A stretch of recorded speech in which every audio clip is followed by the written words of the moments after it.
بسم اللہ الرحمن الرحیم۔ السلام علیکم ناظرین، سب سے پہلے ہیڈ لائن کہ مشرق وسطیٰ میں کشیدگی خطرناک حد تک بڑھ گئی ہے۔ امریکہ اور اسرائیل کے ایران پر مشترکہ حملے، ایران کی جانب سے میزائل اور ڈرون حملوں سے بھرپور جوابی کارروائی جاری ہے۔ ابنائے ہرمز میں کشیدگی کے باعث عالمی تیل مارکیٹ متاثر ہو رہی ہے اور عالمی برادری کی جنگ بندی اور مذاکرات کی اپیلیں جاری ہیں۔ تو ناظرین، سب سے پہلے چلتے ہیں بڑی خبر کی طرف۔ امریکہ اور اسرائیل نے ایران کے مختلف فوجی اہداف پر مشترکہ فضائی کارروائی کی اور میزائل حملے کیے۔ رپورٹس کے مطابق ان کارروائیوں میں ایران کے دفاعی تنصیبات اور اہم عسکری مراکز کو نشانہ بنایا گیا۔ دوسری جانب ایران نے بھی بھرپور جوابی کارروائی کرتے ہوئے اسرائیل اور خطے میں موجود امریکی تنصیبات کی جانب میزائل اور ڈرون داغے۔ متعدد خلیجی ممالک نے اپنے دفاعی نظام فعال کرتے ہوئے کئی حملوں کو ناکام بنانے کا دعویٰ کیا ہے۔ صورتحال کے پیش نظر خطے میں فضائی حدود جزوی طور پر بند کر دی گئی ہے، جبکہ بین الاقوامی پروازیں وہ بھی متاثر ہو رہی ہیں۔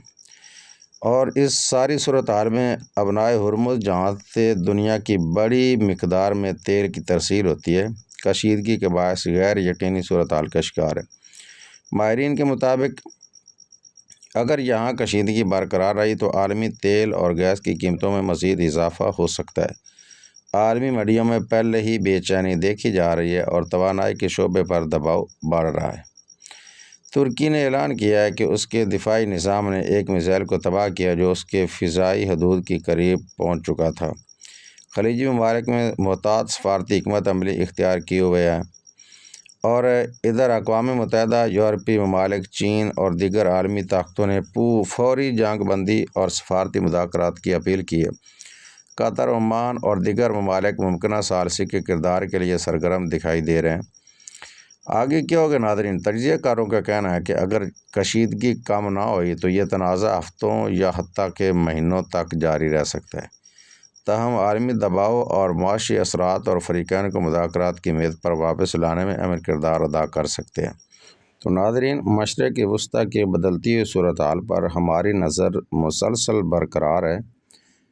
تو ہم پل پل دیکھ رہے ہیں۔ اس وقت تقریباً رات کے 12:30 بج چکے ہیں اور ہم اب بھی جاگ رہے ہیں اور یہی سرچ کر رہے ہیں۔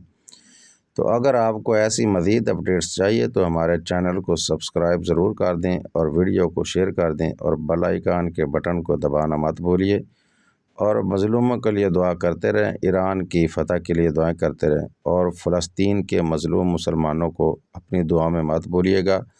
دعا میں یاد رکھیے گا، ہنستے رہیے، مسکراتے رہیے۔ السلام علیکم ورحمۃ اللہ تعالیٰ وبرکاتہ۔